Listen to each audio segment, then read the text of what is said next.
तो खाइए अच्छा आहार और सबके जीवन में लाइए सदा बहार।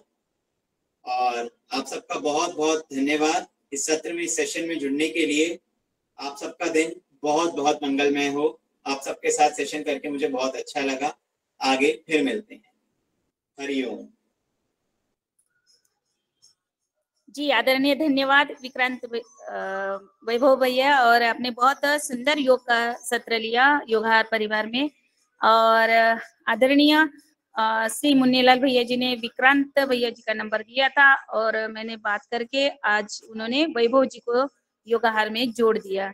तो ये ऐसे ही चेन चल रही है, और नियमित हमारे सभी योगाहार में जुड़े भाई बहन अपने से ही जुड़कर योग के लिए योगाहार में आमंत्रित कर रहे हैं, सहकार्य कर रहे हैं। आप सबका ऐसे ही निरंतर सहकार्य मिलता रहे, और ये योगाहार कार्यक्रम को आगे लेकर जाएंगे हम सभी। तो आदरणीय वैभव भैया, आपका बहुत बहुत धन्यवाद और आभार। और मैं अब आप जुड़े रहिए, कोई बात नहीं, आप और आपका भी ये दायित्व बनता है। आप भी अब आप जुड़ गए, आप इस परिवार के बन गए हैं, तो आपके ऊपर जिम्मेदारी, आप भी योगाहार परिवार में कम से कम आप आ गए तो आपकी जिम्मेदारी बनती है योगाहार में आपके साथ योग शिक्षक का चयन आप भी कर सकते हैं। तो ये हमारा स्वैच्छिक योगाहार परिवार है। तो आपका मैं आप जुड़े रहिए, धन्यवाद। और मैं आगे आदरणीय दिनेश सेमवाल जी भाई साहब से निवेदन करती हूँ, द्वितीय सत्र आप आरंभ करें। जी दिनेश भैया। जी आदरणीय आदि जी, धन्यवाद, बहुत बहुत धन्यवाद। और जिस तरह से आपने कहा है कि आज की योगाचार्य जी ने बहुत ही सुंदर योग कराया, और ये योग की श्रृंखला एक चैन के रूप में जो हम आगे बढ़ा रहे हैं, उसमें सभी आदरणीय योगाचार्यों जी का बहुत ही अनूठा योगदान रहा है। और आप सभी के माध्यम से ही इस तरह की योगाहार की जो अनोखी कक्षा है, ये आगे बढ़ रही है, और हम आपसे सीख रहे हैं और निरंतर आगे सीखेंगे। और इसी श्रृंखला में, इसी तरह की श्रृंखला जो आहार पर आधारित है, तो जो आहार हमारा जीवन का आधार है। और इस क्रम में आज हम अ, सुनने वाले हैं झारखंड से हमारी आदरणीय भुवनेश्वर राय सर को। और विषय है कि जो आगामी हमारा सितंबर माह है, उसमें होने वाले जो कृषि कार्य हैं, उन कृषि कार्यों को हम कैसे करें और क्या-क्या सावधानी रखें। हालाँकि 2-3 दिन अगले माह के लिए हैं, और प्रथम सप्ताह में भी ये बातें होंगी, लेकिन कुछ एडवांस में आदरणीय भुवनेश्वर राय सर हमें बताएँगे, हमारे कृषक भाई को बताएँगे, तो ये अच्छा रहेगा तैयारियों के लिए। तो मैं आप सभी के माध्यम से हमारे अ, निरंतर इस कार्य को आगे बढ़ाने वाले कृषकों के मध्य और योगाहारियों के मध्य आगे बढ़ाने वाले आदरणीय भुवनेश्वर राय सर से निवेदन करता हूँ, आग्रह करता हूँ और स्वागत करता हूँ कि कृपया आइए, और जो सितंबर माह में होने वाले जो कृषि कार्य हैं, उन कार्यों में हम क्या-क्या ध्यान दें, हम क्या-क्या कार्य करें, ताकि हमारी खेती किसानी और हमारा गौपालन अच्छा हो। बहुत-बहुत स्वागत सर। धन्यवाद आदरणीय दिनेश जी। इस योगाहार कार्यक्रम में उपस्थित सभी महानुभावों का मैं हृदय से अभिनंदन करता हूं। आज का योग का कार्यक्रम बहुत अच्छा रहा, और जैसा कि प्रतिदिन हम लोग ये कार्यक्रम करते रहते हैं, और इसका लाभ निश्चित रूप से जो लोग इस कर रहे हैं वो अपने जीवन में देख रहे हैं, जो लोग नहीं कर रहे हैं वो भी देख रहे हैं। जब हॉस्पिटल में जा रहे हैं और फिर हर तरफ से थक जा रहे हैं, तब जब कोई उनसे कहता है कि आप थोड़ा योग की तरफ ध्यान दीजिए, और फिर वो जो अब योग करते हैं, कुछ लाभ होता है, फिर उसकी समझ में आती है, तो धीरे धीरे लोग काफी जागरूकता है जुड़ गए हैं।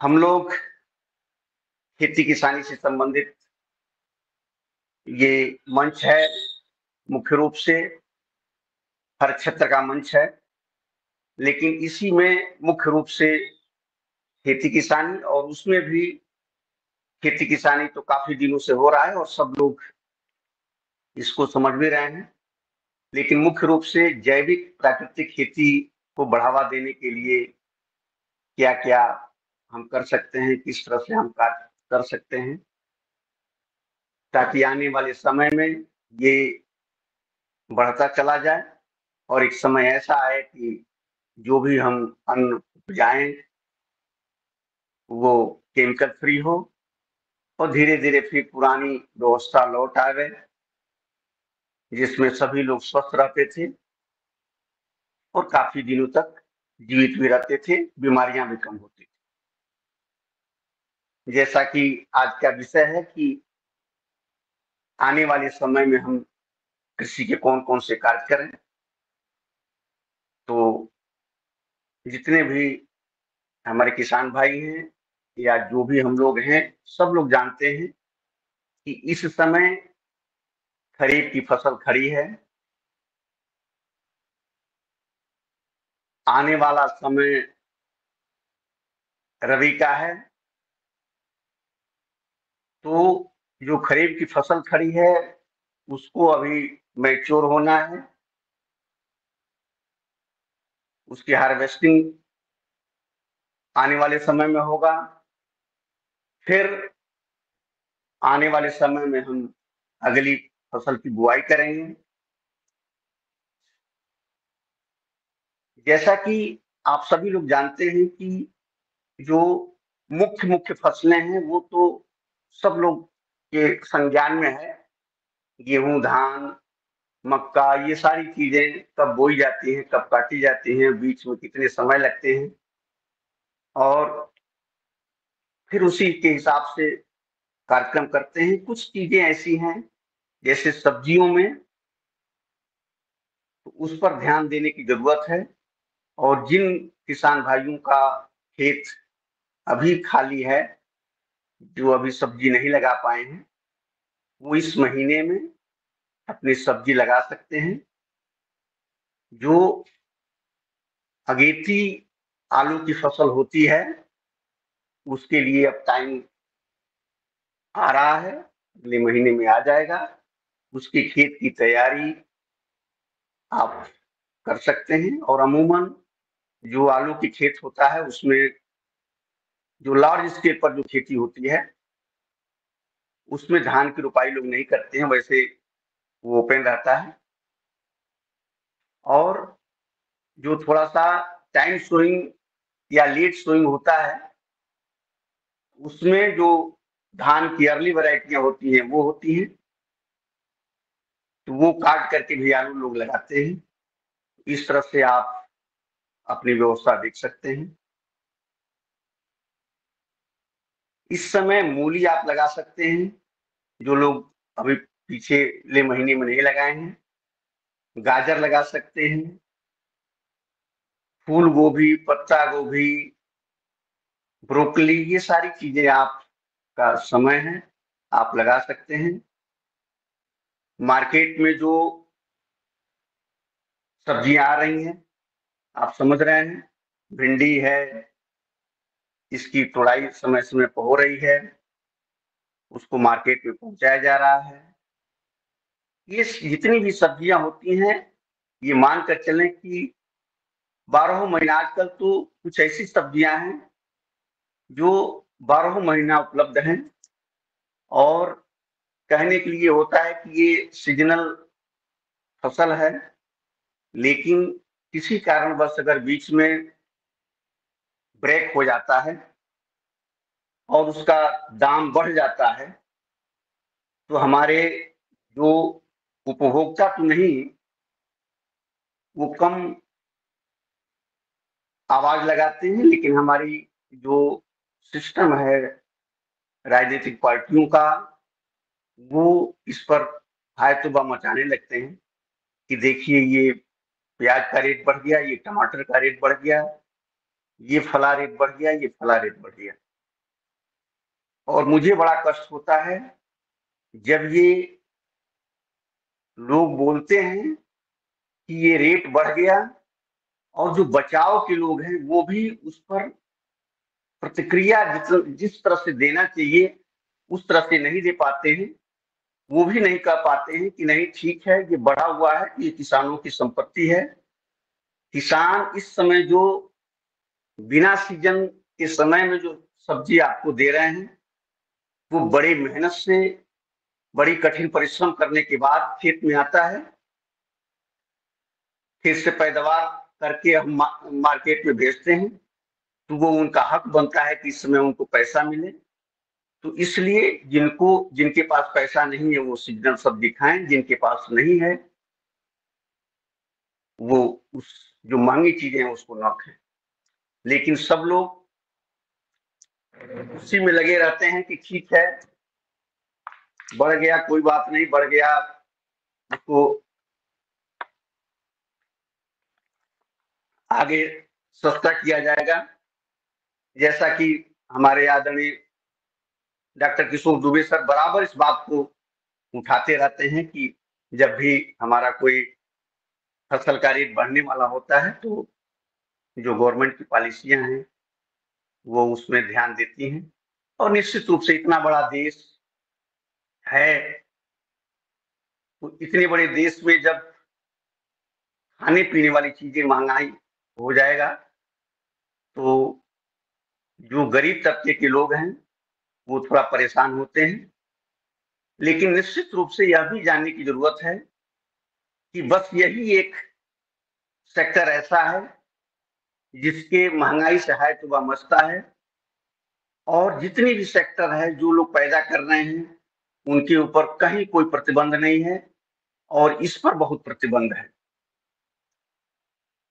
तो निश्चित रूप से इस पर विचार करने की जरूरत है कि इस पर विचार हो, और प्रमुखता से जब भी कहीं टीवी डिबेट में कहीं कोई ये बात कहे कि नहीं ये चीज महंगी हो गई, प्याज महंगा हो गया, आलू महंगा हो गया, और सबसे बड़ी बात मैं देखता हूं कि लोगों का दलील ये रहता है कि ये उस समय महंगा होता है कि जिस समय किसानों के खेत में या किसानों के वहां नहीं रहता, जो कि ये मैं मानता हूं कि ये सरासर गलत है। आज के डेट में जितना आलू पैदा होता है उसमें से जो बड़े किसान हैं सब लोग कोल्ड स्टोरेज में रखते हैं, और वो प्रतीक्षा करते रहते हैं कि कब हमारा मार्केट में रेट अच्छा आएगा। जब रेट अच्छा आता है उस समय निकाल के बेचते हैं।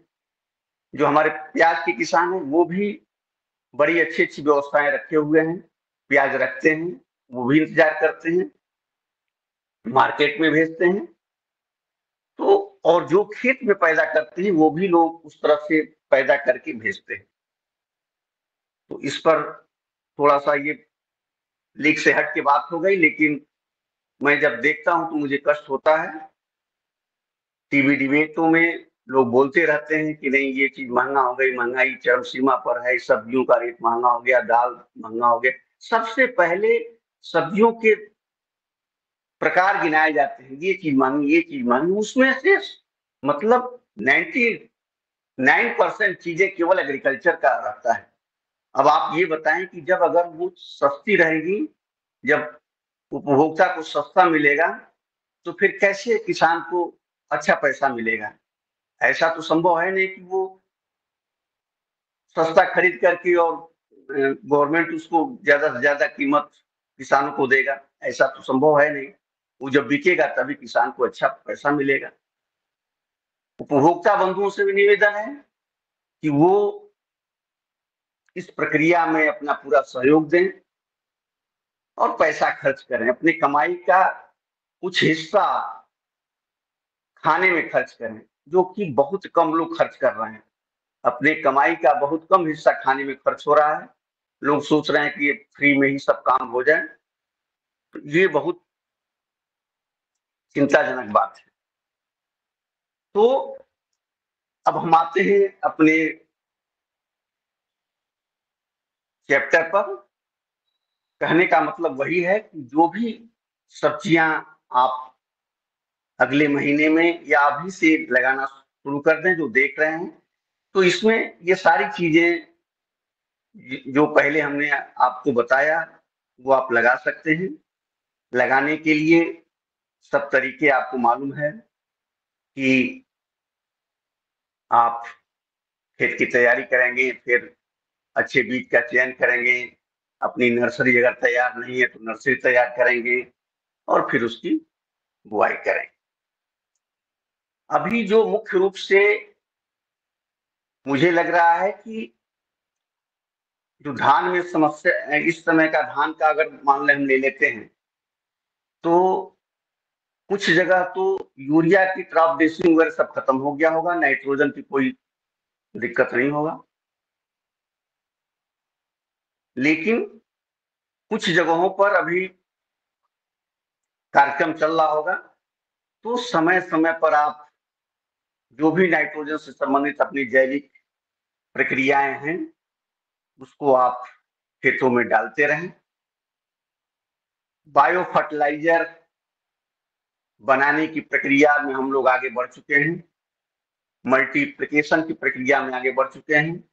हमको लगता है कि आने वाले समय में अगर बायो फर्टिलाइजर बनाने के बारे में ज्यादा लोग न सीख पाए, लेकिन मुझे लगता है कि आने वाले समय में मल्टीप्लिकेशन तो बहुत लोग कर सकते हैं और 1 किलो ला करके मंगवा करके और उसको 200 लीटर बना बना करके खेतों में डालेंगे और उसका लाभ काफी मिलेगा। जो लोग केमिकल खेती करते हैं और वो जब अध्ययन करेंगे तो आपको विश्वास नहीं होगा कि एक एक फसलों की बीमारियों की संख्या जो है अनगिनत है और हर बीमारियों के लिए अलग अलग उसके पहचान है कि कौन कौन सी बीमारी है और सबके लिए एक बीमारी के लिए अलग अलग टेक्निकल की अलग अलग दवाएं हैं, जो 8 से 10 तरह की एक बीमारी की दवाएं हैं। सबसे बड़ी बात हमारी जैविक खेती प्राकृतिक खेती में यह है कि जब हम चर्चा करते हैं बीमारियों की और कीड़ों मकोड़ों की,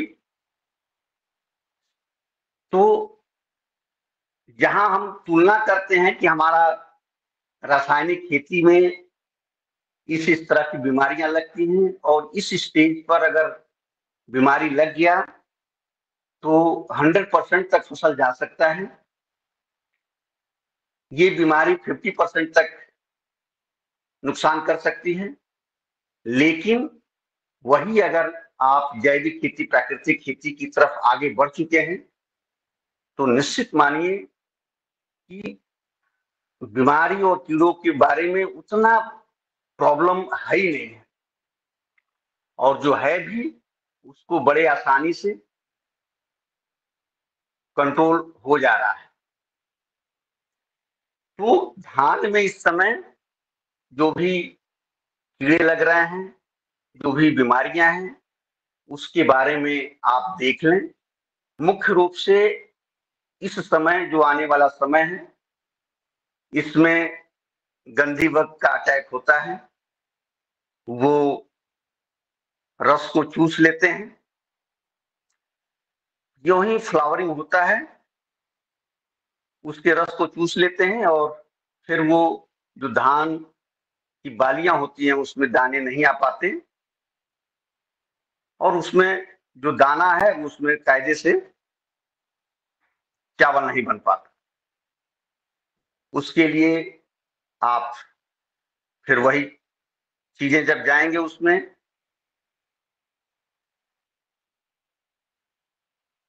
जैविक प्राकृतिक खेती के कंट्रोल में, तो नीमास्त्र ब्रह्मास्त्र ये समय समय पर, अग्नियास्त्र ये समय समय पर आप देते रहें। जैविक बायो इंसेक्टिसाइड का प्रयोग आप समय समय पर करते रहें तो ये सारी कंट्रोल हो जाएगा। बीमारियों में भी मुख्य रूप से जो बीमारी धान में लगती है वो ज्यादातर फंगस की वजह से होता है और जैसा कि आप जानते हैं कि जितना भी फंगस के रोग हैं उसमें मुख्य रूप से जो ब्लास्ट है, और एक BLV करके आता है, एक ब्राउन स्पॉट जो भूरे भूरे चित्ते बन जाते हैं, एक शीट ब्लाइट बीमारी आती है जो धान के नीचे स्टेम के ऊपर जो है चित्ती चित्ती चीजें हो जाती हैं, जैसे लगता है कि वो अगर आप उसको छुएंगे तो वो निकलने लगता है, जैसे कोई भूरे भूरे हो जाते हैं। उसी तरह से फिर फॉल्स स्मट है, जब वो दाने लग जाते हैं तो उस समय उसमें, जिसको आप हल्दी रोग भी कहते हैं, तो ये सारी चीजें जो है फंगस से लगते हैं। कुछ बैक्टीरिया से भी लगते हैं, बैक्टीरियल लीफ ब्लाइट जिसको बोलते हैं। उसके बाद कुछ बीमारियां इसमें न्यूट्रिशन की कमी से भी होता है, जैसे अगर जिंक की कमी हो गई तो खैरा रोग लग गया है। तो इसको धीरे धीरे पहचानने की जरूरत है, और सबका उपाय उसमें बहुत सीमित है कि आप न्यूट्रिशन का विशेष ध्यान रखते रहें, और समय समय पर जो घर पे बना करके बायोपेस्टिसाइड है वो घर पे बनाते रहें, डालते रहें। अगर नहीं घर पे बना रहे हैं तो मार्केट से आप खरीद करके उसको भी डालते रहें। इसके बाद तो फिर हम आप ये समझेंगे कि धान की बीमारियों के बारे में हो गया। इसी तरह से अन्य जो क्रॉप है उसमें भी जो भी अगर आपकी बीमारियां लगती हैं तो मुख्य रूप से उसको आप सब लोग जानते हैं, उसको करते हैं। लाइट ट्रैप वगैरह, ये जो ट्रैप वाला सिस्टम है, इसको अब हम लोग पूरा विधिवत तरीके से इसको जान गए हैं, और ये कोशिश करने की जरूरत है कि इसको हम लोग आगे बढ़ाते रहें कि किस तरह से लाइट ट्रैप इसमें करना चाहिए। धान की फसल में भी अगर आप लाइट ट्रैप, फेरोमोन ट्रैप, ये सब चीजें लगा देते हैं तो बहुत हद तक आपका कीड़ों का कंट्रोल हो जाता है। और निश्चित मानिए कि अगर ये ट्रैप का सिस्टम अगर आपने अडॉप्ट कर लिया तो फिर जैसा कि वर्मा सर बताते हैं, बताते चले आ रहे हैं, वो केवल आपका ये ट्रैप और प्लस नीम आए, बिवेरिया बैसियाना, बस यही दो चीजों से और ट्रैप से आपके इंसेक्टिसाइड का जितना प्रॉब्लम है कीड़ों का वो सब खत्म हो जाता है। और सबसे बड़ी बात यह है कि अगर फसल में या किसी भी सब्जी में अगर आप कोई पेस्टिसाइड का प्रयोग नहीं किया तो विश्वास मानिए कि आपका जो सब्जी है, अगर आपने थोड़ा बहुत उसमें केमिकल फर्टिलाइजर डाल भी दिया है तो भी आपके शरीर पर उतना नुकसान नहीं होगा जैसा कि आप उसका यूज करेंगे, तो भी आपका काम बचा रहेगा। तो सबसे पहले जो हमारे जैविक प्राकृतिक खेती करने वाले किसान भाई हैं वो तो अपना 100% कर ही रहे हैं, जो केमिकल भी कर रहे हैं वो भी अपना कंट्रोल कोशिश करें कि उनको किसी भी तरह से ये कीड़ों की दवाई का प्रयोग ना करना पड़े।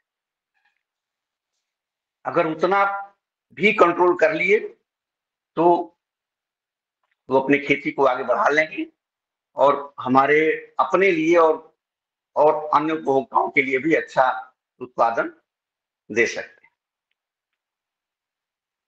मुख्य रूप से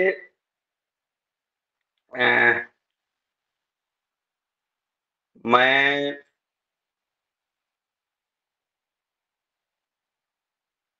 के बाद धान की बात हो गई, आलू की बात हो ही गई, और तो मुख्य रूप से यही था कि आप जो भी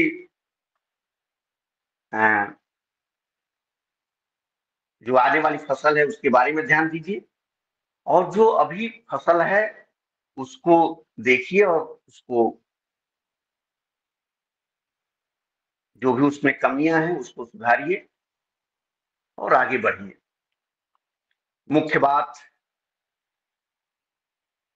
जो मैं बताने वाला हूं वो यही है कि बायो फर्टिलाइजर जब भी आप या बायो इंसेक्टिसाइड जब भी आप यूज करें, मुख्य बातें में मुख्य रूप से यही है कि उसमें नमी की अनिवार्यता है और नमी बना रहे। तो मुख्य रूप से यही था। अगर कुछ मैं चाहूंगा कि कुछ बातचीत होता रहे और उसमें हम लोग आगे बढ़ते रहें तो ज्यादा अच्छा रहेगा। धन्यवाद आदरणीय दिनेश जी।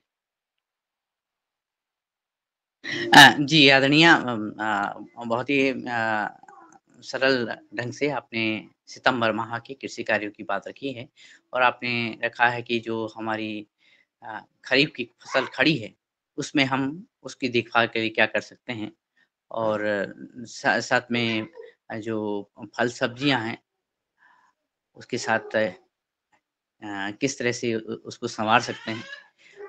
और ये बात भी आपने रखी है कि हम ट्रैप का प्रयोग भी निरंतर रखें, चाहे धान की खेती में या सब्जियों की खेती में, तो हमारी जो फसल है वो ट्रैक पे आ जाएगी।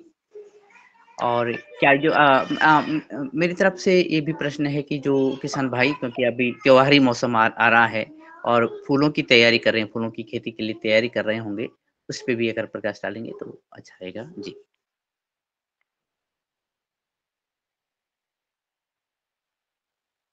हाँ जी जी जी दिनेश जी, थोड़ा सा क्षमा चाहूंगा। फूलों की खेती के बारे में मुझे बहुत ज्यादा आइडिया नहीं है और इस मंच पे थोड़ा कम आइडिया लेकर के बात करना उचित नहीं रहेगा। बस मैं इतना ही कहूंगा। जी, जी, निश्चित ही, धन्यवाद। निश्चित ही। आदरणीय, निश्चित बात आपने कही है कि इस पे विस्तार से हम दूसरे दिन बात करेंगे अन्य साथियों के साथ। और मैं उपस्थित आदरणीय सदस्यों से निवेदन करता हूँ कि सितंबर माह में होने वाली कृषि कार्य के बारे में अगर आप कोई प्रश्न करना चाहें तो कृपया मंच पर आप प्रश्न रख सकते हैं, मंच खुला हुआ है। और आदरणीय भुवनेश्वर राय सर ने अभी बहुत सारी बातें बताई हैं, उनमें से आपको कुछ बातें क्लियर करनी है या कुछ समझनी है तो आप अपने प्रश्न रखेंगे। स्वागत है आप सभी का, आप हैंड रेज कर सकते हैं। आदरणीय आदरणीय रमेश चंद्र मेहरा सर, आपका हैंड रेज है, आप प्रश्न रखिएगा। जी ओम, सदन को नमन। आज की योग कक्षा बहुत अच्छी रही। सर मेरा ये निवेदन है कि अभी ताजा गोबर सीधा जो है खेतों में डाला जा रहा है, तो इससे कोई नुकसान तो नहीं है? मतलब सीधे, जैसे अभी मेरे मित्र यहाँ कोटा गए थे तो उन्होंने बताया कि वो ताजे गोबर के लड्डू बना बना कर खेत में फेंक रहे हैं और वो धान के खेत में भी ये लड्डू फेंक रहे हैं, तो इसका क्या फायदा हो सकता? जी आदरणीय मेहरा जी, धन्यवाद। देखें, खेती का जो कार्यक्रम है वो बड़े ही टिपिकल और तमाम बातों से निर्भर करता है। जैसा कि जो चीज आप बता रहे हैं, मैं खुद महसूस किया हूं कि जहां पे डेयरी है तो वहां पे क्या होता है कि, और खास तौर से पंजाब में मैं कुछ दिन रहा तो वहां मैं प्रैक्टिकल आपको बताऊं कि पंजाब के कृषि फार्म पर, जो वहां के सरदारों का जो फार्म था, वहां पे पशु लोग रखते हैं, 10-20 जो भी गाय भैंस ज्यादातर वो लोग भैंस रखते हैं, और वो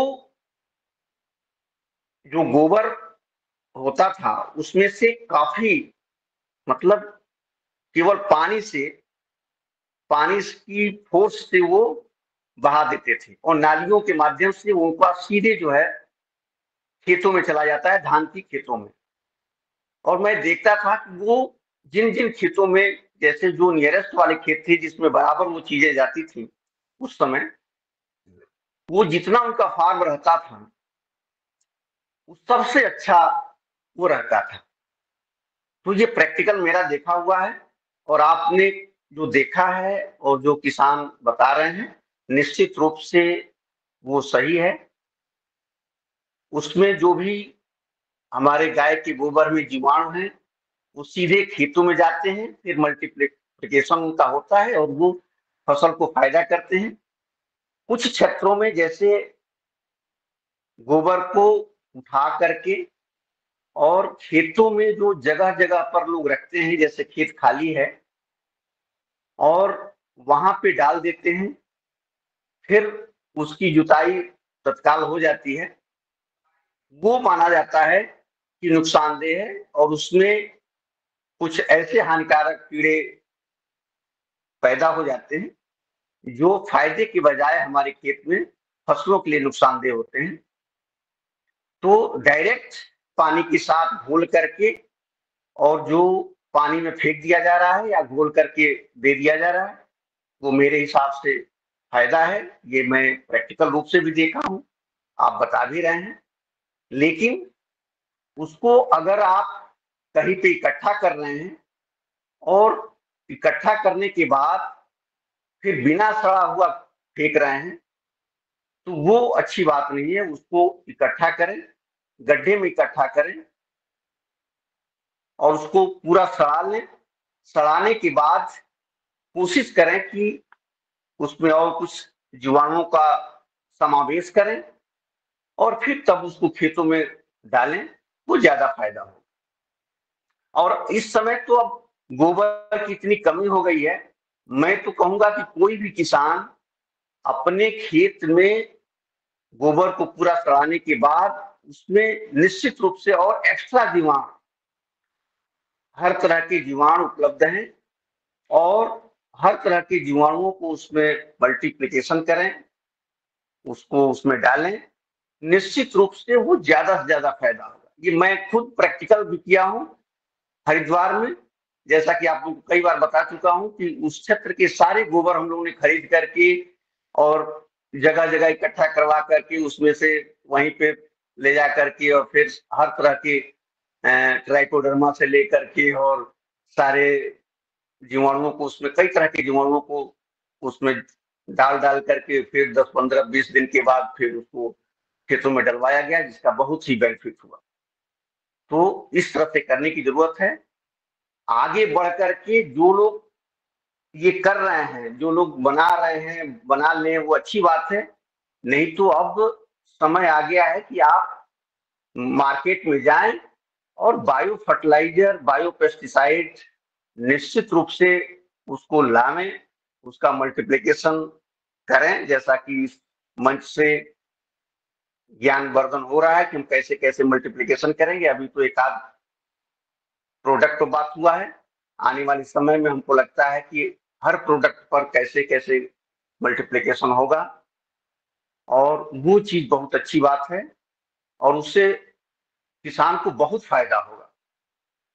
एक एक लीटर, एक एक किलो ला करके आप 200 लीटर बना बना करके खेतों में डालेंगे, तो मानकर चलें कि जहां पे हम 1 एकड़ में 2 किलो 3 किलो तक डालते थे, देखिए आज भी जो डोज है वो हम लोग रिकमेंड करते हैं 500 से 1 किलो, लेकिन जो कंपनियां बेचती हैं, जो हमारे कई मित्र हैं जो लोग बेचते हैं, वो 1 किलो की बातें नहीं करते हैं, वो सीधे जो है 2 किलो 3 किलो की बात करते हैं, 4 किलो की बात करते हैं, और वो बताते हैं कि उसका रिजल्ट उसी हिसाब से है। जैसा कि आप भी जानते हैं कि ये जीवाणु की संख्याओं की बात है, और 1 किलो आधा किलो में जितने जीवाणु खेत में जाएंगे, अगर हम उसको 2 किलो डालेंगे तो जीवाणु की संख्या ज्यादा होगी खेत में, और जब ज्यादा होगा तो फिर उसका बेनिफिट हमको ज्यादा मिलेगा।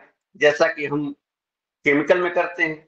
अगर 1 बोरा डीएपी डाल दिया तो उस हिसाब से अगर उपज थोड़ा कम हुआ, अगर 2 बैग डाल दिया पर एकड़ तो उपज ज्यादा हो जाता है। तो उसी तरह से इसमें भी, तो मेरे हिसाब से वो ठीक है। डायरेक्ट अगर घोल करके उसमें नुकसान नहीं होगा, जैसा कि मैं खुद प्रैक्टिकल में देखा हूं। जी धन्यवाद। जी सर, एक और मतलब है कि ट्राइकोडर्मा के अलावा गोबर में और कौन से जीवों को हम बढ़ा सकते हैं? जी आदरणीय मेहरा जी, ये जो गोबर है, खासतौर से गाय का गोबर या कोई भी गोबर, बैल का, भैंस का, जो भी आपके पास उपलब्ध है, इसमें बायो फर्टिलाइजर की जितने भी जीवाणु हैं उन सबको इसमें मिला करके आप खेतों में प्रयोग कर सकते हैं। तो ये जब आपको उपयोग करना हो उसके 12 घंटा पहले उस गोबर की खाद जो बिल्कुल सड़ी हो, उसमें उसका मल्टीप्लिकेशन कर दें। ध्यान रखें कि नमी रहे। अगर उसमें थोड़ा सा और उसको एक्टिव बनाना हो तो थोड़ा मिट्टी भी चाहे तो मिला सकते हैं, जो अच्छी मिट्टी है, और फिर उसको करेंगे तो जो आप जितना उपयोग आप कर रहे हैं, अगर 1 किलो डायरेक्ट कर रहे हैं, उससे ज्यादा बेनिफिट मिलेगा। और केवल ट्राइकोडर्मा नहीं, बल्कि जितने भी नाइट्रोजन से संबंधित, फास्फेट से संबंधित, पोटेशियम से संबंधित जितने भी जीवाणु हैं, सब में ये गोबर की खाद का आप उपयोग कर सकते हैं। जी जी जी धन्यवाद ओम सर। सर, धन्यवाद। धन्यवाद सर। और सर एक प्रश्न मेरे मन में भी उग रहा है कि क्योंकि अभी लगभग सभी खेतों में जहाँ धान की खेती होती है, तो धान की खेती में अधिकतर जब हम घूमने जाते हैं तो या तो जो उसकी जो गोब है या उसका जो हेड है थोड़ा-थोड़ा सूखने लग जाता है, या फिर उसमें छेद छेद मिलते हैं, या फिर सफ़ेद फुदका जैसा बहुत सारी जैसे तितलियाँ उड़ती हुई दिखाई देती हैं। ऐसी स्थिति में किसान भाई क्या करें? या आदरणीय किसान सदस्यों का कोई जैविक विधि से अ, अनुभव होगा तो अवश्य बताइए आदरणीय राय सर।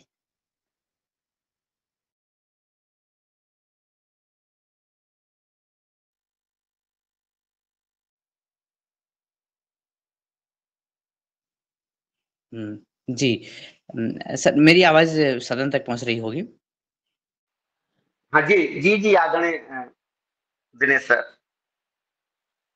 हाँ, सर ये था कि जैसे धान के खेतों में घूमने चला जाए आजकल अगस्त सितंबर माह में, तो सफ़ेद फुदके खूब, जो सफ़ेद छोटी-छोटी तितलियाँ हैं, वो खूब दिखाई देती हैं और पता चलता है कि ऐसी स्थिति में कभी-कभार खेत में हमारे धान जो हैं सूख जाते हैं, धान के पौधे सूख जाती हैं, तो इस स्थिति में क्या किसान भाई क्या करें? एक प्रश्न था। जी सर, जी सर। आपका मैं बात को समझ लिया, और यही बात मैं बताने वाला था कि जब उसको हम हर तरह की बीमारी के बारे में जब बात करेंगे रासायनिक खेती में, तो उसके लिए अलग उपाय है। लेकिन हमारे जैविक में अगर किसी प्रकार का कोई कीड़े, देखिए मुख्य रूप से जो कीड़े होते हैं वो एक होते हैं रस को चूसने वाले, जिसमें आपका ये एफिड, थ्रिप्स, ये जितने भी इस तरह के कीड़े होते हैं जो पत्तियों पर बैठते हैं, पत्तियों के रस को चूसते हैं, और फिर उनका क्लोरोफिल खत्म होता है, धीरे धीरे पौधे कमजोर होने लगते हैं। उसके बाद कुछ कैटरपिलर होते हैं, और वो सारी चीजें जो है, उसके बाद कुछ माइट्स होती हैं जो पत्तियों के निचले हिस्सों में उस पत्ती के रस को चूसते हैं। तो मुख्य रूप से जो रस चूसक है जिसकी आपने बात की, उसके लिए आप बिवेरिया बैसियाना, ये ऐसी बायो इंसेक्टिसाइड है जिसको आप 1 किलो पर एकड़ के हिसाब से आप स्प्रे करें, और ये 3-4 दिन के बाद ये आपके खेत में इसका असर बहुत दायक रूप में मिलना शुरू हो जाएगा। क्योंकि ये जितने भी, ध्यान रखें कि जितने भी बायो पेस्टिसाइड हैं ये सारे इसमें जीव हैं, और इसका काम करने का तरीका जो है यही है कि ये जब स्प्रे हम करते हैं तो उन कीड़ों के ऊपर, जो उसके कीड़ों के जो ऊपरी परत होती है जिसको आप क्यूटिकल कर सकते हैं, उस पर ज्यों ही जाता है तो फिर वो धीरे धीरे उसके अंदर वो जीवाणु प्रवेश करते हैं, और जब जीवाणु प्रवेश करते हैं तब वो अपना काम करना शुरू कर देता है। फिर वो तो इफेक्टिव होते ही हैं, उनके संपर्क में जितने भी कीड़े आते हैं वो सारे इफेक्ट होते हैं। तो ये जितनी प्रक्रिया है इसमें 3-4 दिन का समय लगता है। इसीलिए जब रासायनिक आप करते हैं तो स्प्रे करते हैं, तुरंत जो है कीड़े मरने लगते हैं। लेकिन जब आप इस तरह की बायो इंसेक्टिसाइड का प्रयोग करेंगे, बायो फंजीसाइड का भी प्रयोग करेंगे, तो उसमें 3-4 दिन का समय लगता है, और 3-4 दिन के बाद वो मरने भी लगते हैं और फिर वो डिस्टर्ब होने लगते हैं, अनएक्टिव भी हो जाते हैं। तो ये बिवेरिया बैसियाना का आप प्रयोग कर सकते हैं। जी, जी, धन्यवाद सर। और ये जैविक खेती में प्राकृतिक खेती कर रहे किसानों के लिए महत्वपूर्ण सूचना है जो आपने दी है, क्योंकि रसायन में तो नियंत्रण करने के लिए और उनको मारने के लिए तुरंत व्यवस्था है, लेकिन जैविक खेती में हम किस तरह से कंट्रोल कर सकते हैं, ये बात समय-समय पे आपके माध्यम से आई है, और किसान भाइयों ने इस पे सक्सेस भी पाई है, सफलता भी पाई है। और इसी क्रम में आदरणीय अम शरद वर्मा सर, आपका हैंड दीजिए कृपया। जी सर। सदन को कोटि-कोटि प्रणाम। आज की योगशाला बहुत अच्छी रही, और मैं मुख्य अतिथि जी से छोटे-छोटे 2-4 क्वेश्चन रखना चाहता हूँ। इधर हमें जैसे जैविक खेती में नाइट्रोजन की भारी कमी महसूस होती है, उसकी पूर्ति के लिए कितने तरीके हो सकते हैं?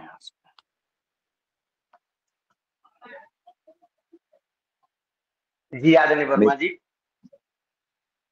जी सर। नाइट्रोजन एक बहुत ही आवश्यक न्यूट्रिशन है, और नाइट्रोजन के अभाव में आप कितना हो खेती में अपने और न्यूट्रिशन डाल दें, लेकिन अगर नाइट्रोजन की कमी होती है तो सबसे ज्यादा प्रभाव पड़ता है उसके यील्ड पर। जैसा कि मेरा खुद का अनुभव है, जब हम लोग ट्रायल करते थे तो उसमें एक ऐसा भी ट्रायल होता था जिसमें नाइट्रोजन बिल्कुल नहीं होता था। गेहूं की फसल है, चाहे धान की फसल है, मक्के की फसल है, हर फसलों में अलग अलग न्यूट्रिशन का ट्रायल किया जाता था। तो हम लोग देखते थे कि जहां पे पोटास बिल्कुल नहीं दिया जा रहा है, बहुत कम प्रभाव पड़ता था। ये लगता था कि इसमें कोई बहुत खास अंतर नहीं है। फास्फोरस जहां पे नहीं दिया जाता था वहां पे भी काफी कमी आता था, और नाइट्रोजन में अगर नहीं दिया जाता था तो वो रोड से ही वो खेत की वो प्लाट दिखाई देते थे कि इसमें नाइट्रोजन की कमी है। और मुझे आइडिया है कि जो हम लोग ट्रायल करते थे उस हिसाब से करीब 8 क्विंटल तक कमी होती थी। अब कौन कौन से ऐसे चीज है कि जिसकी वजह से हम नाइट्रोजन की पूर्ति कर सकते हैं? तो सबसे पहले अगर मैं धान की खेती के बारे में आपसे बात करूं तो हरी खाद है। अगर आपने ढैंचा लगा दिया, विश्वास मानिए कि अब मुझे आइडिया नहीं कि आपके वहां ढैंचा चल रहा है कि नहीं चल रहा है, मेरे वहां उत्तर प्रदेश के पूर्वी क्षेत्रों में इस समय खूब चल रहा है। और जो केमिकल खेती लोग कर रहे हैं वो लोग भी ढैंचे की खेती कर रहे हैं। और जहां पे 2 बोरी यूरिया वो देते थे, वो ढैंचा लगाने के बाद उनका मात्र 30-35 किलो, मतलब 15 से 20 किलो एक बार में, फिर दोबारा जो है इसी के हिसाब का पर एकड़ के हिसाब से डालते हैं। कहने का मतलब कि उनका एक बोरी से ज्यादा यूरिया वो बचा ले जा रहे हैं। आप सोच सकते हैं कि 46% नाइट्रोजन होता है और एक बोरी यूरिया वो बचा ले गए तो कितना किलो नाइट्रोजन वो ढैंचा दे देता है। तो सबसे ज्यादा तो आपका ढैंचा दे दिया, उसके बाद भी आपके जितने भी पोषक तत्व हैं, जो भी खाद है, वो सारी खादों में आप जब उसका एनालिसिस करेंगे, जब देखेंगे कि हाँ, जैसे मान लीजिए गोबर की खाद है, तो उस गोबर की खाद में भी नाइट्रोजन, फास्फोरस, पोटेशियम और भी माइक्रोन्यूट्रिएंट सब होते हैं। तो उसको भी आप देख सकते हैं कि इसमें कितना नाइट्रोजन होता है। जैसे मान लीजिए कि आपके ऊपर है, ये केमिकल की जैसा नहीं है कि हम कोई एक बता दें कि हाँ 0.5% से लेकर के और 1.5% तक, वो आप कैसा उसको बना रहे हैं उस हिसाब से आपकी उसमें नाइट्रोजन की परसेंटेज बढ़ जाती है। ये माना जाता है कि 0.5% से कम नहीं होता है और उसके बाद 1.5% तो उसमें नाइट्रोजन। इसी तरह से खलियां हैं, इसी तरह से कंपोस्ट है, मैंने हर में नाइट्रोजन की मात्रा है और उस हिसाब से भी नाइट्रोजन की आप पूर्ति ज्यादा से ज्यादा इसको बढ़ा करके आप नाइट्रोजन की पूर्ति कर सकते हैं। उसके बहुत बाद अच्छा भी बायो फर्टिलाइजर में भी नाइट्रोजन की व्यवस्था है। उसमें जैविक में जब जाएंगे तो बायो एनपीके को आप डाल लें। बायो एनपीके का फोलियर स्प्रे आता है जिसमें नाइट्रोजन, फास्फोरस, पोटास होता है, उसको भी समय समय पर स्प्रे करें। और आप जो हम लोग करते थे, जब तक मैं था वहां मैं करता था, उसमें इतना ही से नाइट्रोजन की पूर्ति हो जाती थी। गोबर की खाद पर्याप्त मात्रा में डलवा दिया गया, जगह जगह ढैंचा भी, जहां जहां धान की खेती वहां ढैंचा भी की बुआई शुरू हो गई थी उस समय।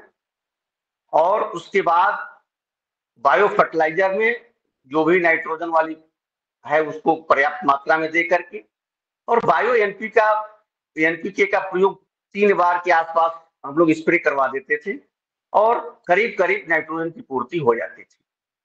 तो आप उसको करवा करके इसको कर सकते बहुत हैं। जी अच्छा सर। सर एक हमारे यहाँ मक्के में फॉल आर्मी बर्म आता है, हम लोगों ने लाइट ट्रैप लगाए हुए थे काफी सारे, तो वो लाइट ट्रैप में उसकी जो पंखियां हैं वो कम आ पाती हैं। फिर हमने बबेरिया अपना ये भी सभी चीजें डाली सर हम लोगों ने खेतों में, लेकिन उसका जो जेबी के कंट्रोल है सर वो हमें बहुत अच्छे से नहीं मिल पाया जैसे मिलना चाहिए। तो हम क्या चीज इसके मतलब अलग से ट्रैप लगाएं या क्या करें, थोड़ा सा आइडिया।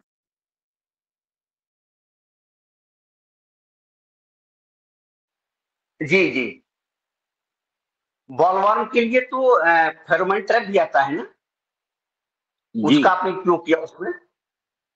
जी किया सर, उसमें पहले लाइव ट्रैप वो, किए, बहुत सारे लाइव ट्रैप में सारी चीजें आ रही हैं सर, लेकिन इसकी जी जो जी मदर पंखी है सर वो नहीं आती इसमें लाइव ट्रैप में।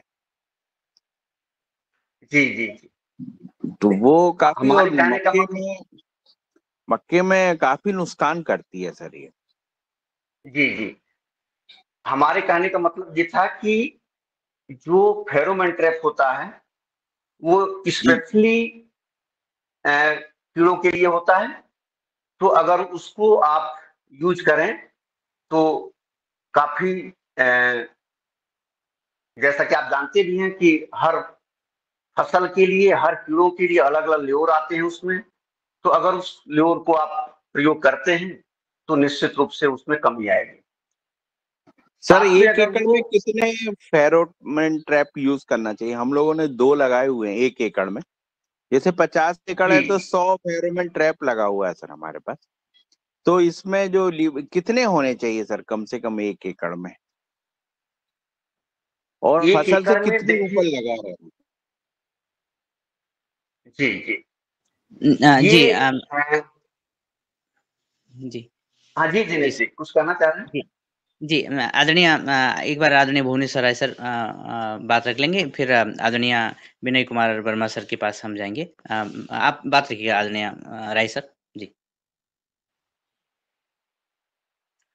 धन्यवाद दिनेश जी। आदरणीय डॉक्टर साहब उपस्थित हैं, ये मैं नहीं देख पाया था, तो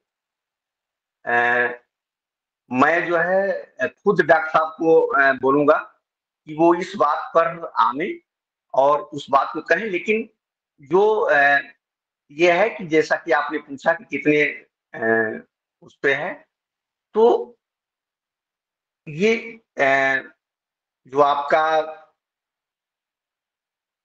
कोई भी फसल है उससे 1 फीट ऊंचाई पर इसको रखें। आप जानते हैं कि कोई भी कीड़े जो आते हैं तो उड़ते हुए आते हैं, ऊपर से ही आते हैं, तो वो ऊपर से फंसेंगे। तो बढ़ते जाएं और उसको आप बढ़ाते जाएं, तो 1 फीट के आसपास उसको रखते जाएं। और फिर मैं समय को ज्यादा नुकसान न करते हुए सीधे डॉक्टर साहब को आमंत्रित करूंगा कि डॉक्टर साहब आवें और इस पर थोड़ा सा अपना समय दें। धन्यवाद। हेलो जी जी सर। हम तो सुन नहीं पाए, मैं तो अभी तुरंत जुड़ा हूँ। क्या है समस्या? हाँ, समस्या के लिए एक बार पुनः हम आदरणीय सर वर्मा।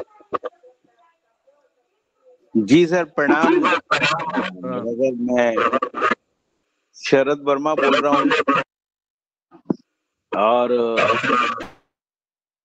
सर हमारी मक्का में जो फॉल बार्मी बर्म आता है तो हमने देखा सर कि वो लाइव ट्रैप में नहीं आता। लगभग करीब हमारे पास 25 लाइव ट्रैप लगे हुए हैं, लाइव ट्रैप में नहीं आता। उसके लिए हमने फेरोमोन ट्रैप लगाए, तो जो लीवर लगाते हैं उसमें भी पंखियां सर कम आती हैं उसकी जितनी आनी चाहिए। तो वो फसल से कितनी ऊपर लगना चाहिए और किस स्टेज पे लगना चाहिए, ये थोड़ा सा चाहिए।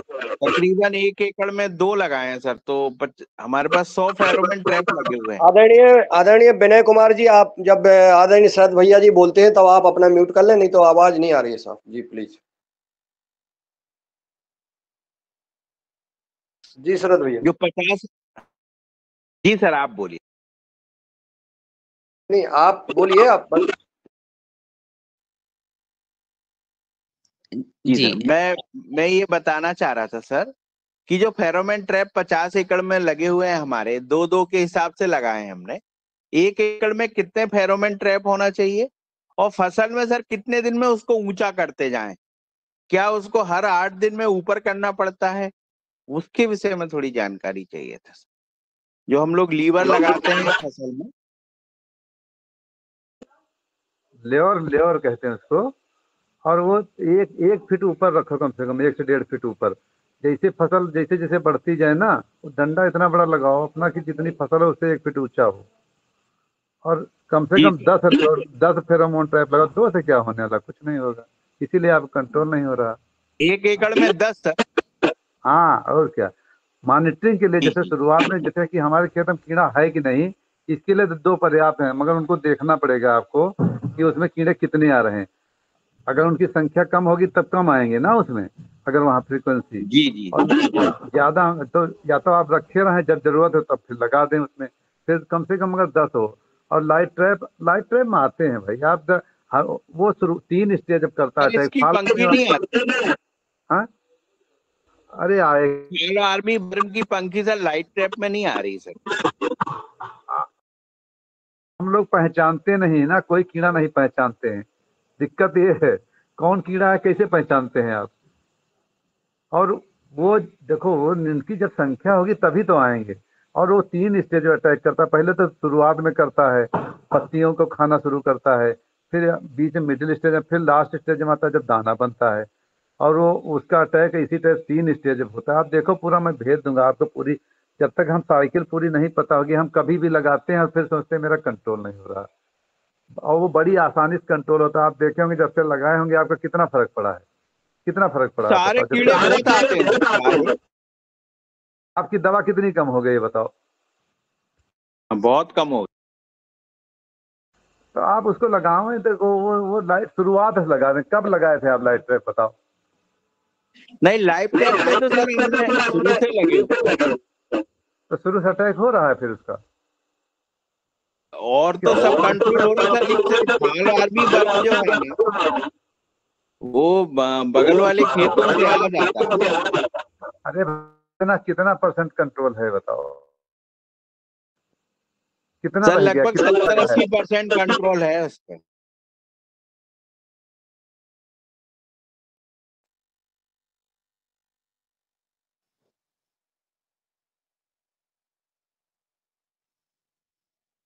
जी दिनेश फाल जी, आर्मी बर्फ का नेचर जानना चाह रहा था सर कि क्या नेचर है। मैं आपके व्हाट्सएप भेज दूंगा। और शुरुआत से काटता, पहले वो फल काटता है, पत्तियों में घुसता है, पत्ती खाता है, उसमें वो गंदगी फैलाता है, फिर थोड़ा और बीच की स्टेज में करता है। मैं अभी आपको बता दे रहा हूँ, तीनों चीजें मैं भेज भी दूंगा। और लास्ट जब दाना खाता देखते ना, आधे दाना खा जा रहा, आधे दाना खा जा रहा, वो 3 स्टेज अटैक करता है। उसकी तीनों का अलग अलग मतलब स्टेज हैं।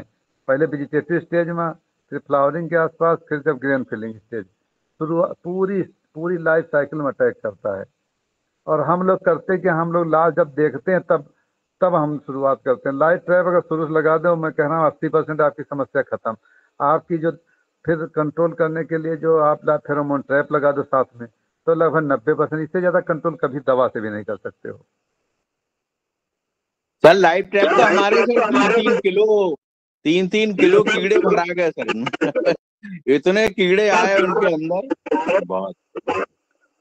तो आप कितनी समस्या कम हो गई पहले से, जब से हम बताए हैं आपको।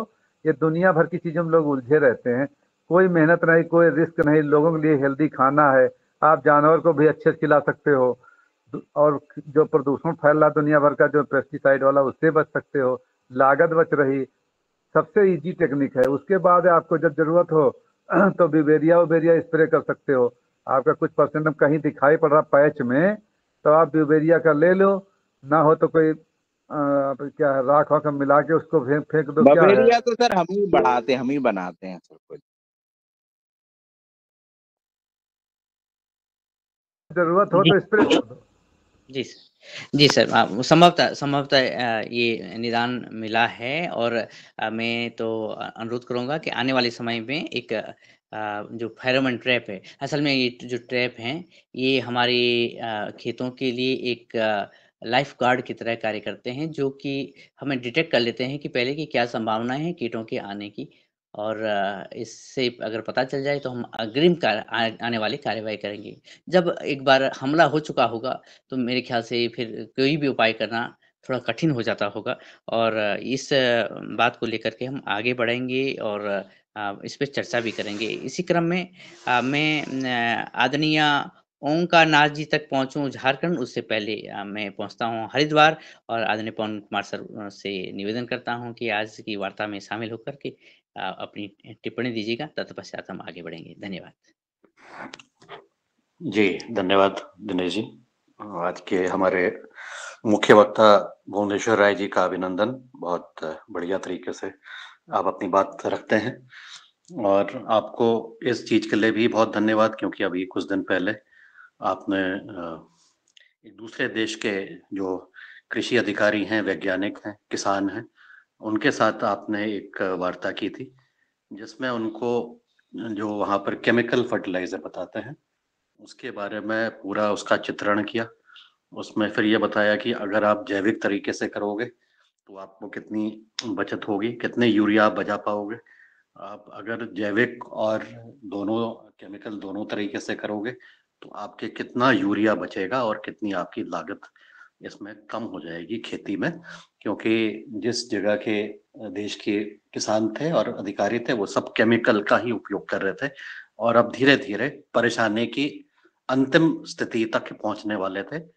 तो इसलिए उनका निदान हुआ है, और उन्होंने प्रसन्नता भी व्यक्त की और अपेक्षा की कि आगे भी उनको इस तरह से मार्गदर्शन रहे। तो भुवनेश्वर राय जी को इस कार्य करने के लिए पुनः एक बार बधाई, क्योंकि इस चीज पर हमने पहले भी चर्चा नहीं की थी, लेकिन आज ये अवसर मिला है।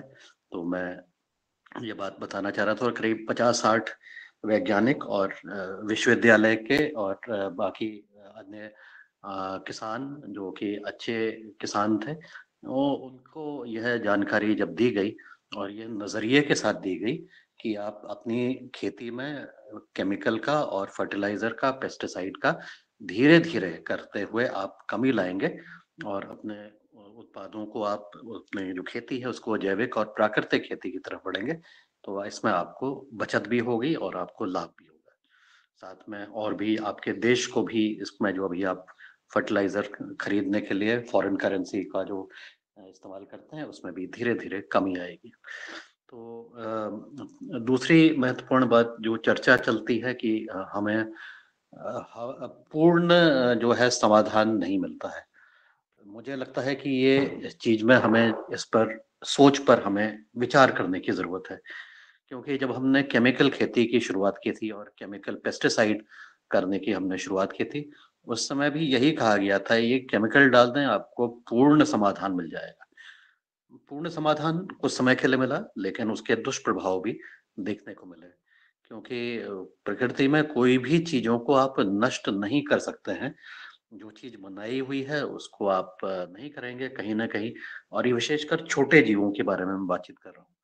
जो छोटे जीव हैं, जैसा अभी कुछ दिन हमने चर्चा भी की थी, डॉक्टर चौहान ने भी बताया था कि केवल 1 ग्राम में कितने करोड़ जीव हैं, और इसमें से इन जीवों के बारे में भी 1% के बारे में ही लोगों को जानकारी है। तो हम ये अपेक्षा करना कि ट्राइकोडर्मा और बेसेरिया बेसियाना और ये सब चीजों को करके हम इसका जो है इसके बारे में पूर्ण जानकारी ले लेंगे, शायद उतनी भी जानकारी अभी वैज्ञानिक दृष्टिकोण से जो देखा है वहां पर भी नहीं है। और इसके अलावा जो जीव हैं, जिसमें यह भी बताया गया था कि 99% जीव जो है वो हानि नहीं पहुंचाते हैं हमें, मतलब हमारे उत्पादों को हानि नहीं पहुंचाएंगे। तो हमें ये दृष्टिकोण अपनाने की जरूरत है कि जो भी प्राणी यहाँ पर पृथ्वी में आया है उसकी एक भूमिका है।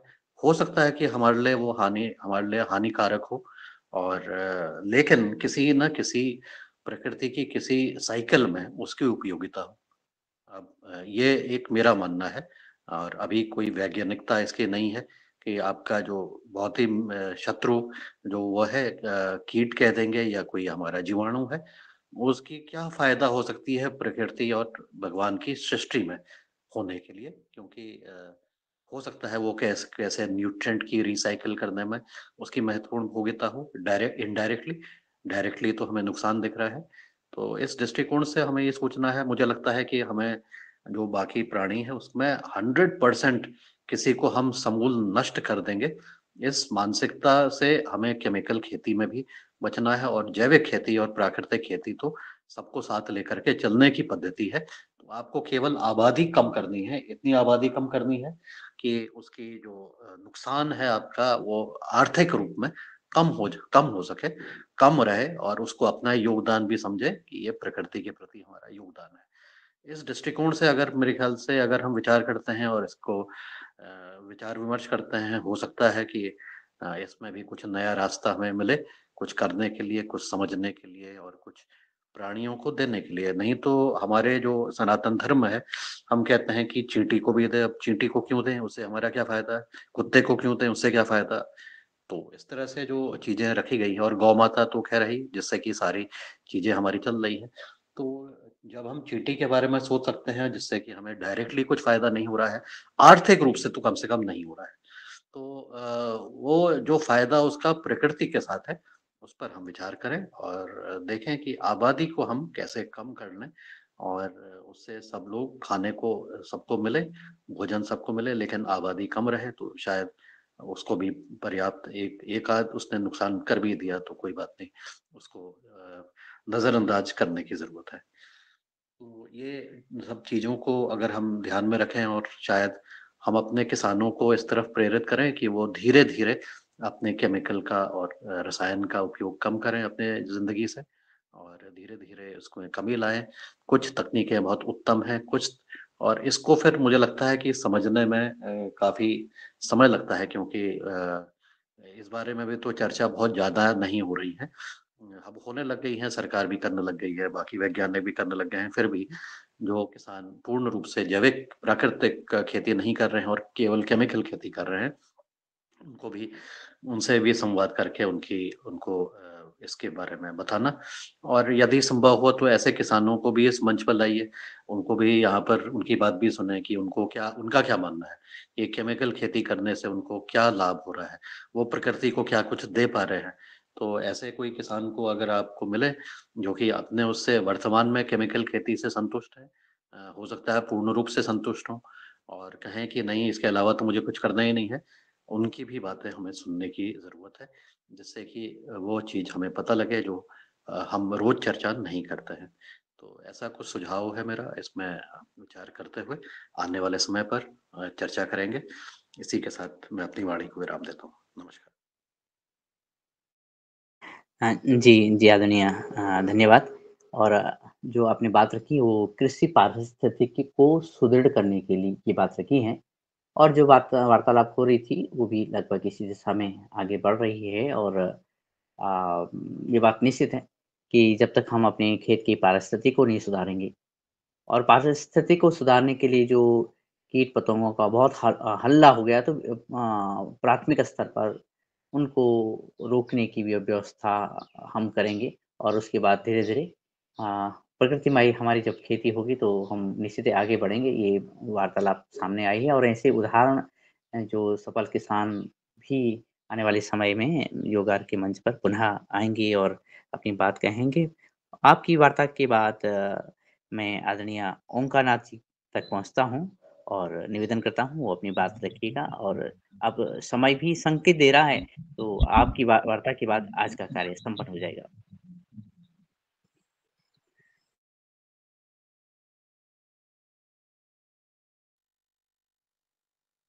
जी, जी। जी, धन्यवाद दिनेश भैया। मेरा भी प्रश्न वही था जो शरद भैया का प्रश्न था। धान का सीज़न चल रहा है अभी और हम खेत पर ही घूम रहे हैं और आस-पास के खेतों को देखकर बहुत ही ये हो रहा है कि सबका खेत काला-काला हो गया और मेरा खेत जैसे कि अभी पीला-पीला है भी नज़र आ रही है, 15-20 दिन हो गया रोपाई किए हुए। तो अभी हो रहा है समस्या प्रश्न खड़ा हो गया कि आखिर हम क्या करें? हम बायो में जा रहे हैं, ऑर्गेनिक में जा रहे हैं, हम कैसे करें? हम अपना खेत कैसे करें? घर में भी झगड़ा हो जा रहा है। भाई सब कोई यूरिया डाल रहा है, बोरा का बोरा डाल रहा है। आप काहे नहीं डाल रहे हो भाई यूरिया? तो कैसे बताऊँ कि हम व्यवहार मंच से जुड़े हुए हैं, हम कैसे यूरिया का प्रयोग करें? कैसे केमिकल का प्रयोग करें? तो सभी विशेषज्ञों से मेरा भी यही प्रश्न है जो शरद भैया का प्रश्न था कि यूरिया का क्या विकल्प है? और हो सके तो पवन सर से भी रिक्वेस्ट करेंगे कि ऑर्गेनिक बायो में जो भी कंपनियाँ का खाद है वो कौन-कौन सा कंपनियाँ का और यूरिया का जो पूर्ति करता है और बायो में घरेलू उपजाति में कौन-कौन सा हम यूज़ कर सकते हैं नाइट्रोजन पूर्ति करने के लिए। तो अभी तो ज़्यादा करके अभी खेत में नाइट्रोजन ही पड़ रहा है, ज़्यादा आवश्यकता है नाइट्रोजन का ही। तो एक अगर लिस्ट जारी कर दें हम लोग को तो हम किसानों को बहुत सहूलियत हो जाएगा, आसानी से यूरिया का पूर्ति करने में। जी।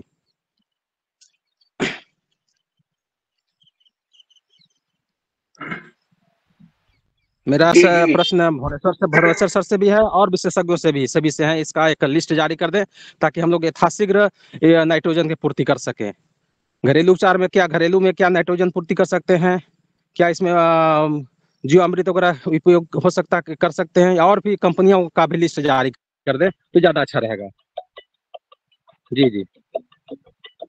जी जी, जी सर। जी ओंकार नाथ जी, मैं आदरणीय दिनेश जी से आग्रह करूंगा कि इस कार्यक्रम को कल के लिए भी आगे बढ़ा लें और कल मैं इस पर कुछ और अपनी बात को आगे बढ़ाऊंगा कि कैसे कैसे आप नाइट्रोजन की कमी को अपने खेतों में पूर्ति कर सकते हैं और यदि आप पूर्ति नहीं कर पा रहे हैं तो निश्चित मानिए कि देखिए आप खेती कर रहे हैं और मेरा ये अनुभव है कि मैं देखा हूं कि बहुत लोग ऐसे हैं जो अपने एक ही बार कहीं मोटिवेट होकर के और वो चले गए जैविक प्राकृतिक खेती में, जबकि वो जस्ट केमिकल कर रहे थे। और आप समझ रहे हैं कि जब आपके खेत का ऑर्गेनिक कार्बन ये सब चीजें डाउन रहेगा, आप लाख कोशिश करेंगे आप पूरा नहीं कर पाएंगे। तो उस पर भी चर्चा कल हो जाएगा कि अगर इस तरह का सिचुएशन आता है कि आप उसको कवर नहीं कर पाते हैं, तो बिना यूरिया का आप किस तरह से ऐसा काम करेंगे, कौन सा ऐसा काम करेंगे कि आप स्प्रे करके और उसको मेंटेन कर लें और आपका पैदावार अच्छा हो जाए, और उसका जो धान का पैदावार होगा, जो अनाज होगा, उसमें भी किसी प्रकार का कोई यूरिया का अंश नहीं आएगा। तो आज तो समय हो गया है, कल इस पर फिर मैं चाहूंगा कि इस पर चर्चा हो और उसको फिर आगे बढ़ा लिया जाए। ओमकार नाथ जी अपना वीडियो बंद कर लें प्लीज। ओमकार नाथ जी, ये रामकृष्ण पंछी जी को बुला लीजिए, वो अपना खेत भी दिखा रहे हैं धान का, तो उसको भी जरा देख लें।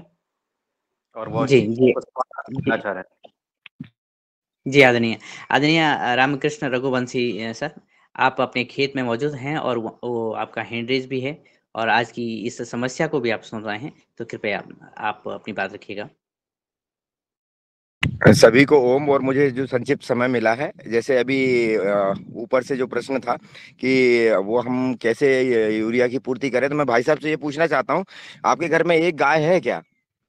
अगर आपके पास अगर यदि एक गाय है, या गांव में बहुत सारी गाय घूमती रहती हैं, तो आप कुछ मत कीजिए, उनका सुबह सुबह का गोबर कलेक्ट कर लीजिए। और मैं यहाँ आपको दिखा रहा हूँ कि हमारे पीले प्लाट थे पूरे धान के। ये जो प्लाट थे पूरे ऐसे हो गए थे कि देखने में हमें खुद अच्छा नहीं लग रहा था। अभी हमने ये 100 एकड़ का लैंड जो इसकी मैं बात कर रहा था, इसको डेवलप कर रहे हैं, तो इसमें हमें अभी पौधे लगाने में समय था, तो हमने कहा पहली क्रॉप क्या करें, तो अभी धान निकाल लेते हैं।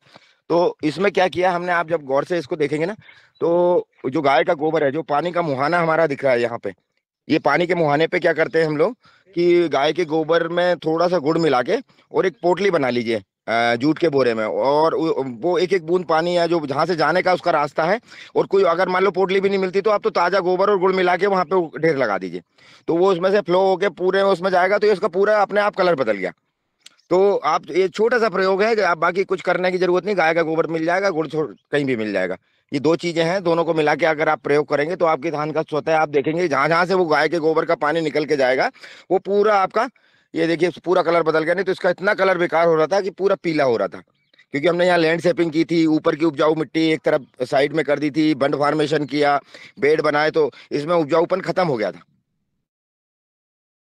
तो अभी ये पहले बार में ही इतना परिवर्तन है, और जहां जहां निकल के पानी रुक है उस कॉर्नर में देखेंगे आप, तो बहुत ज्यादा डार्क है वो। और भी अभी जिन जिन में मैं प्रयोग करता जा रहा हूँ वो प्लॉट भी मेरे सामने ही है। तो आप अगर इन प्लॉटों को देखेंगे ना, देखिए चलिए मैं और दिखाता हूँ आपको।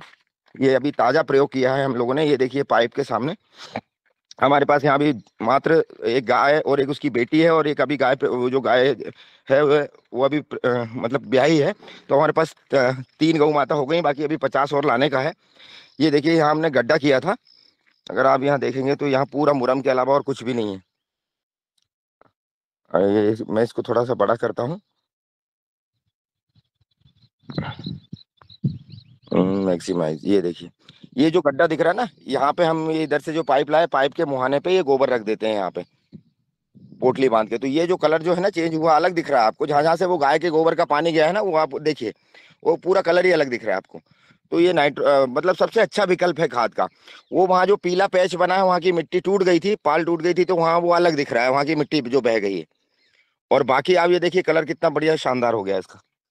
ऐसे ही इस प्लॉट में भी आप देखेंगे, ये पहाड़ से लगा हुआ है, ये जहां जहां पे हमने गोबर का प्रयोग किया था उधर से भी वो पाल टूट गई थी, तो वहां की मिट्टी बह गई थी, तो कलर पीला अलग है। और जहां गाय के गोबर का पानी फैला उसका कलर आप अलग से देख सकते हैं।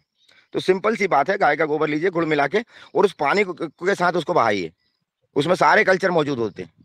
बहुत सरल तरीका है, आदरणीय राजीव दीक्षित जी ने भी कई बार बताया है, और बहुत सारे लोग करते नहीं है, लेकिन हम जितनी बातें सुनते हैं उसमें से इम्प्लीमेंटेशन कितने % हुआ, सफलता इसी बात होती है।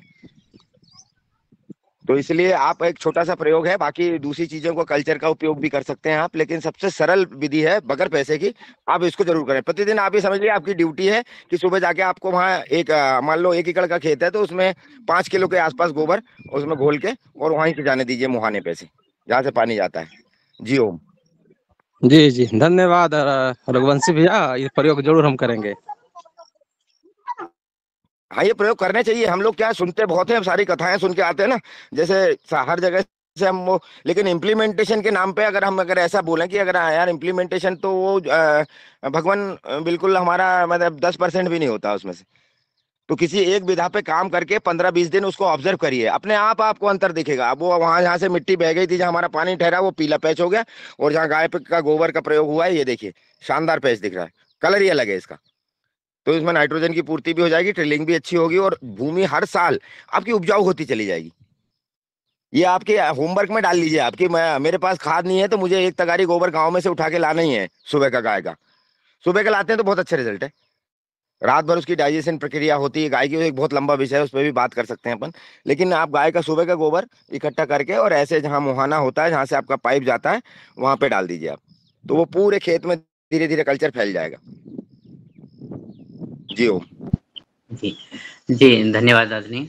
और ये बात निश्चित तौर पर सामने आई है और समय समय पे सामने आई है कि एक दूसरे के अनुभवों और सफल अनुभवों से ही हम अपने कार्य को आगे बढ़ाएं, तो हम भी अवश्य ही सफल होंगे। और जो सफलता के सूत्र हम सुनते हैं उनको अगर अपने खेती में लागू करें तो निश्चित ही उसमें सफलता पाना यानी निश्चित हो जाता है। और जैसे बीच में आदरणीय पवन कुमार सर ने भी कहा है कि ऐसी कोई विधि ऐसी नहीं कि वो जो संपूर्ण हो, इसलिए समन्वित विधि को अपनाना ही श्रेयकर रहेगा। और ये एक कह सकते हैं कि सारी विधियों को एक कैप्सूल बना करके उसका जब प्रयोग किया जाएगा तो हमारी खेती सफल होगी। और आपका पुनः आदरणीय रामकृष्ण भाई साहब, आपका हैंड रेज़ पुनः है, मैं पुनः आपके पास आता हूँ। मैं छोटी सी बात उसमें ये ऐड कर रहा था कि अगर इसके साथ में अगर जीव अमृत का घोल हो तो जब आप गुड़ को उसमें घोल रहे हो तो हलवा की तरह होना चाहिए उसका शेप, जैसे हलवा बनता ना उसी तरीके से उसका शेप होना चाहिए, वो बन जाना चाहिए। और उसको आप जूट के बोरे में रख दीजिए तो वो स्लोली स्लोली सने सने पूरे खेत में फैलता रहेगा। अगर आप इकट्ठा डाल देंगे, एकदम से पानी डाला तो पूरा बह के खत्म हो जाएगा। जब तक पानी चले, जब तक आपकी पोल्ट्री में से वो शाम तक खत्म हो जाए, ऐसा रेशो बना लीजिए उसका, क्योंकि धान में पानी का ही काम है। और धान में जितना अपन पानी देंगे या पानी भरा रहेगा तो उसमें वो कल्चर ऐड हो जाए। बस गाय के जो ताजा गोबर में जितने बैक्टीरिया होते हैं, मित्र जीव होते हैं, वो सब दूर पूरा अपना एक कॉलोनी बना लेते हैं। तो उसको है ना, मतलब हलवा जैसे हलवा होता है उस शेप में हो जाए तो वो धीरे धीरे धीरे धीरे करके डिसॉल्व होता रहेगा उसमें।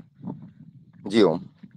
जी जी धन्यवाद सर। और क्योंकि अन्य हैंड रेज हैं लेकिन समय हो चुका है, तो मैं अनुरोध करूंगा कि कल की सभा में अन्य सभी बातें होंगी और जो अनिवार्य बातें होंगी कृपया अन्य सदस्यों से फोन पे वार्ता करके भी उसका समाधान पाया जा सकता है आज। और कल की जो व्यवस्था है वो व्यवस्था के तहत तो हम दूसरे टॉपिक पे बात कर रहे हैं, लेकिन ये इमरजेंसी को देखते हुए बीच का कुछ समय हम मांगेंगे। जी मैं पहुंचता हूँ आदरणीय पवन सर के पास। सॉरी, मुझे ये कहना है कि कल की व्यवस्था के अनुरूप ही वो कार्यक्रम चालू रहे, उसको हम परिवर्तन नहीं करें।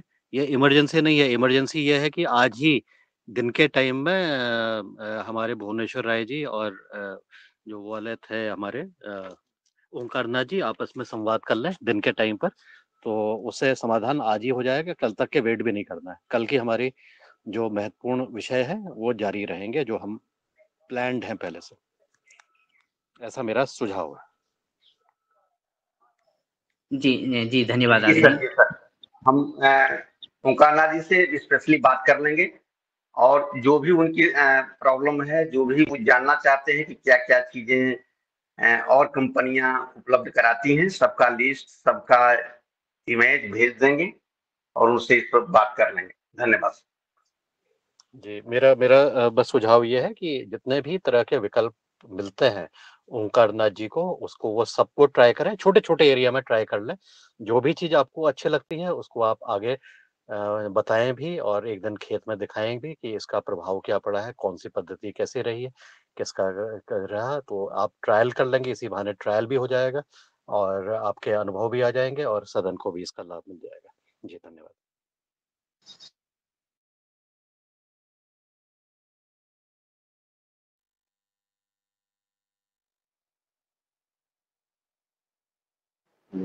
आदरणीय आज के योगार कार्यक्रम के हमारे जी दिनेश जी।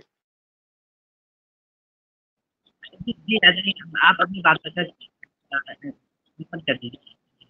जी आज के योगार कार्यक्रम में आदरणीय योगाचार्य विक्रांत जी ने हमारे योग शिक्षक दिया, उनको धन्यवाद, और रंजना जी ने उनको आमंत्रित किया, संवाद किया। और आज के मुख्य वक्ता आदरणीय भुवनेश्वर राय जी और उपस्थित सदन में सभी भाई बहनों के आभार ज्ञापित करते हैं। और हैंडरीज 8 बजे के बाद जब निवेदन किया गया है कि 8 के पहले आप हैंडरीज कर लें। आप सुबह 5:30 बजे से जुड़ जाते हैं और आप जुड़े रहते हैं, आप हैंडरीज 8 बजे के पहले कर लें तो आपका सवाल ले लेंगे, लेकिन 8 बजे के बाद फिर हैंडरीज करेंगे तो बहुत समय हो जाता है। इसलिए हमारा करबद्ध प्रार्थना है कि योगाहार के नियम और निर्देशों का पालन करें। और कल जो क्लास हमारी योगाहार पाठशाला की क्लास रहेगी, नहीं हमारे राकेश आरजी रहेंगे, और इसके बाद जो है जो जिनके सवाल हैं, जो समस्याएं हैं, वो अगले दिन शुक्रवार के दिन भी हम इस कार्यक्रम को जारी रखेंगे। जी धन्यवाद सबका, सबको प्रणाम। ओम।